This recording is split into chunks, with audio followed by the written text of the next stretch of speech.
C'est avec émotion que je prends la parole pour ces commémorations du souvenir d'un passé qu'il faut bien nommer d'innommable dans un pays que l'histoire a un temps damné en jetant le peuple en pâture aux démons les plus fous du mal absolu.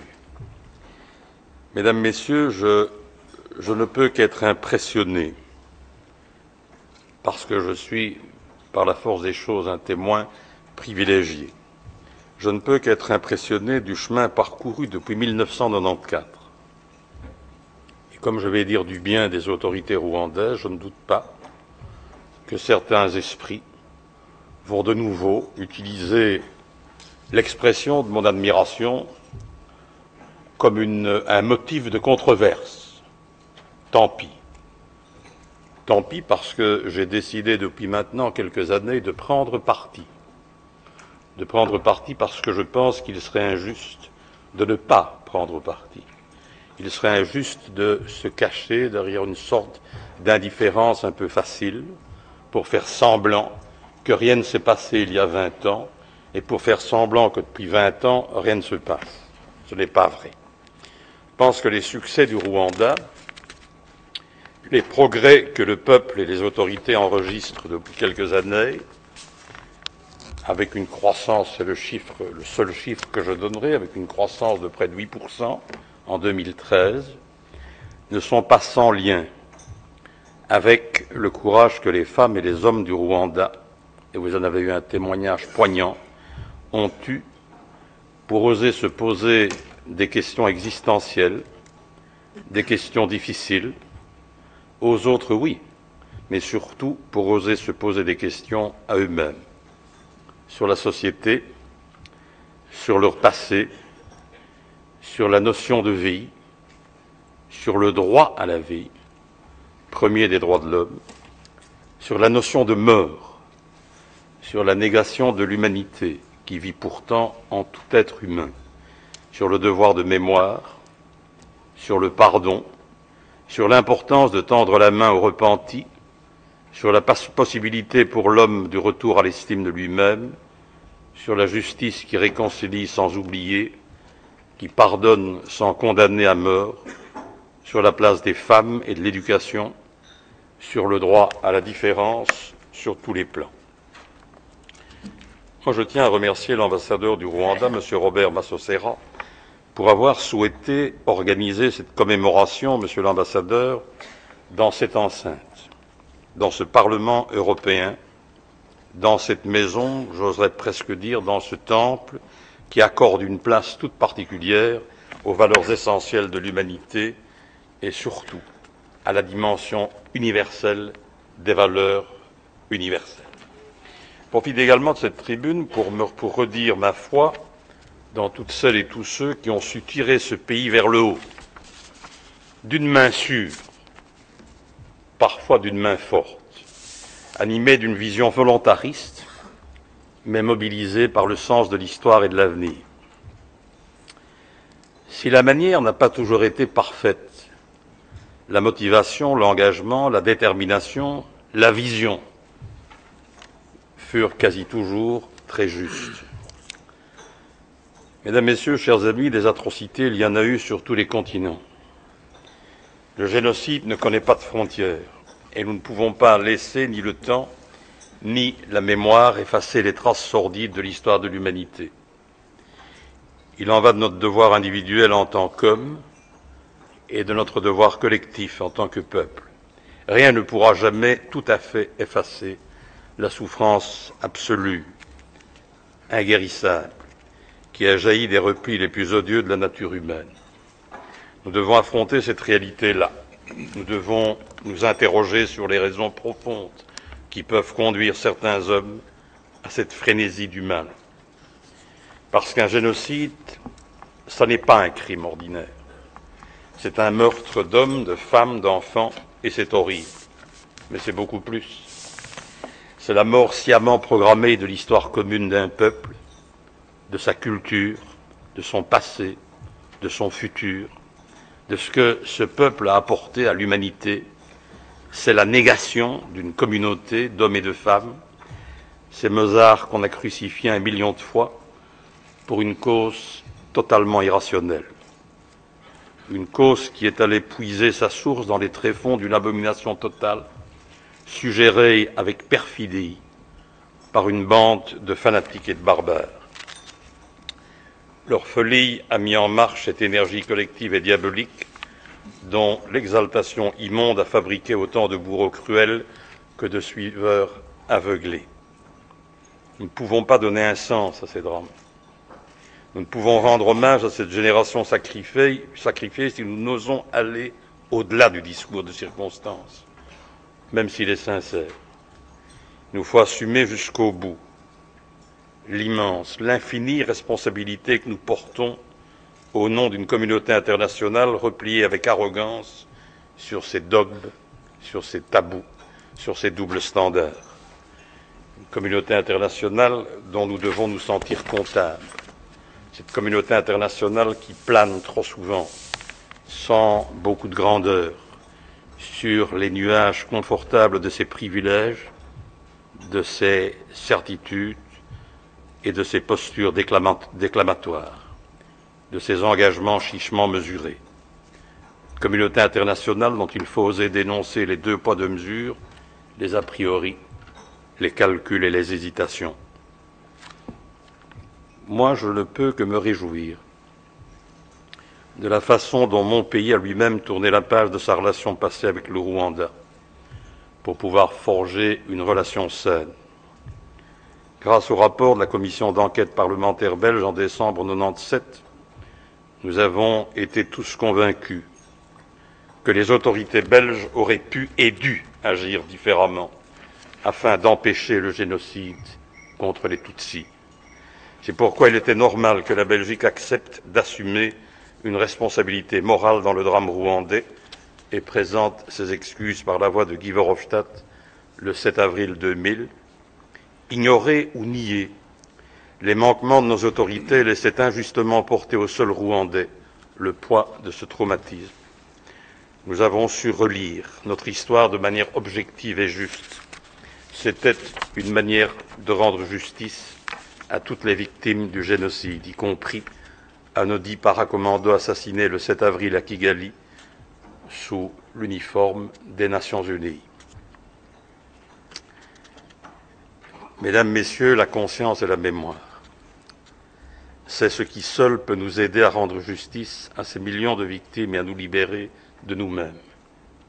En jetant les bases du devoir de mémoire et de la transmission de la connaissance des souffrances du passé, en rompant le terrible silence de l'indifférence de l'homme pour l'homme, je pense que nous commençons à redonner une identité et une dignité à toutes ces victimes anonymes. C'est aussi ce que nous avons cherché à accomplir à Durban en septembre 2001, à la conférence des Nations Unies sur la lutte contre le racisme et la xénophobie, la lutte contre les dérives racistes, les tendances à la discrimination et à l'intolérance. C'est un combat essentiel pour des milliers d'êtres humains, victimes trop souvent silencieuses d'atteinte à leur dignité. Éclaircir lucidement le passé, rechercher en commun la vérité, admettre les injustices de l'histoire et les responsabilités particulières, notamment de l'Europe vis-à-vis de l'Afrique. Sans la reconnaissance des injustices du passé, il ne pouvait y avoir de base prometteuse pour le futur. Mesdames, Messieurs, la réconciliation, nous le savons bien, est toujours douloureuse, mais c'est le seul chemin pour retrouver la paix et l'harmonie qui forgent le ciment d'un peuple.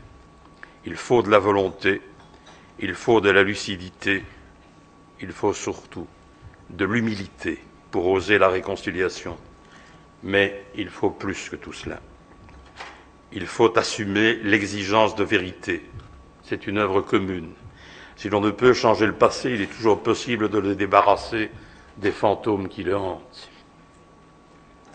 C'est la condition pour construire un avenir apaisé. Écouter, c'est déjà s'ouvrir à l'autre. Être entendu, c'est déjà un apaisement. Convenir ensemble de ce qui constitue les réalités même difficiles d'un passé défiguré, c'est recréer un langage de la raison d'abord, et c'est finir par réinventer celui du respect et du cœur. Cela signifie prendre au sérieux ce qui a été fait et ne pas le minimiser. Ça signifie surtout retirer ce dard planté dans nos mémoires, qui continue à déverser son venin dans nos existences. Le flambeau de la connaissance et du souvenir est entre nos mains.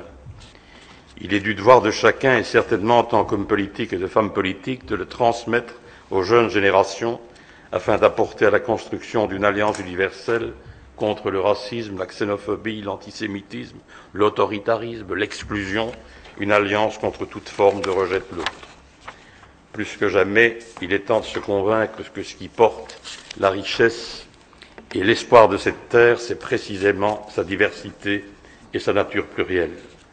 Le génocide tutsi-rwandais a soulevé des questions relatives à l'humanité tout entière, des questions fondamentales qui concernent l'autorité du Conseil de sécurité, l'efficacité des opérations de maintien de la paix des Nations unies, la portée de la justice internationale, les racines de la violence et la responsabilité de la communauté internationale de protéger ceux qui sont menacés de génocide ou d'autres violations graves des droits de l'homme.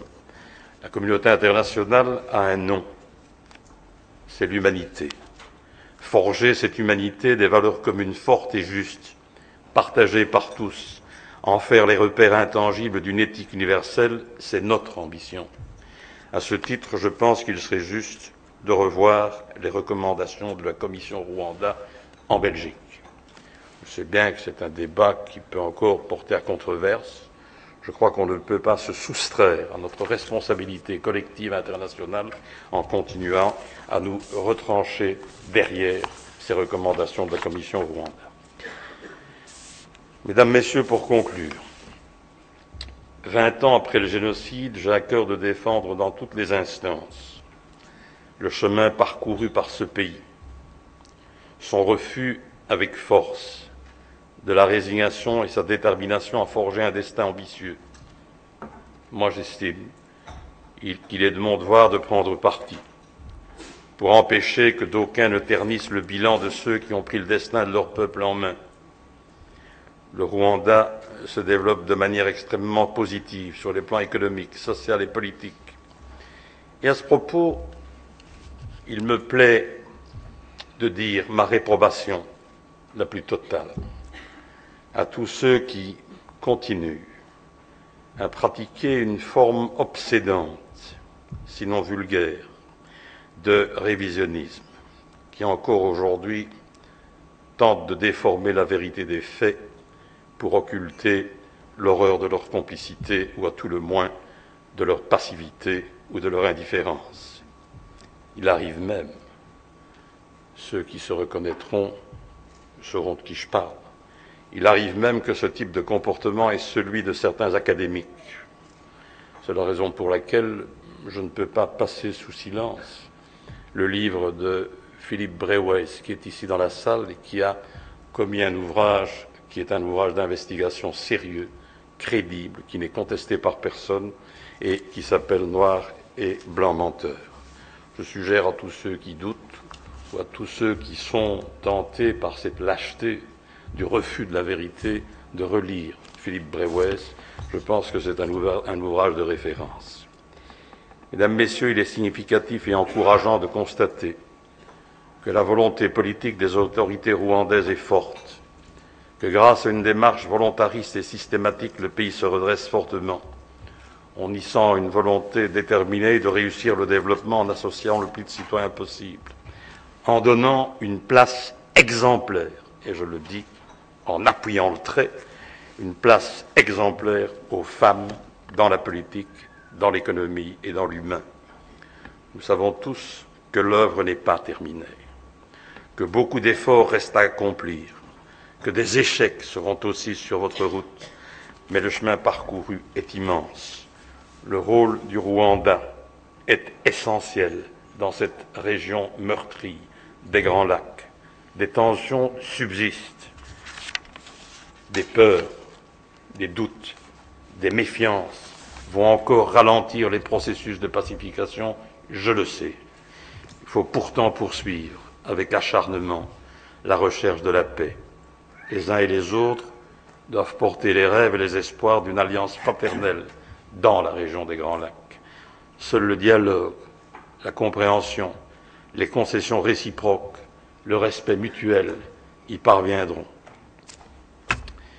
Pour terminer, chers amis rwandais, je suis heureux que vous preniez l'avenir à bras-le-corps et à bras-le-cœur. Et vous le faites en vous fondant sur cette maxime magnifique de Victor Hugo. Je cite, « Il ne suffit pas d'être la République, il faut être la liberté. Il ne suffit pas d'être la démocratie, il faut être l'humanité. Un peuple doit être un homme et un homme doit être une âme. » C'est ce que je vous souhaite.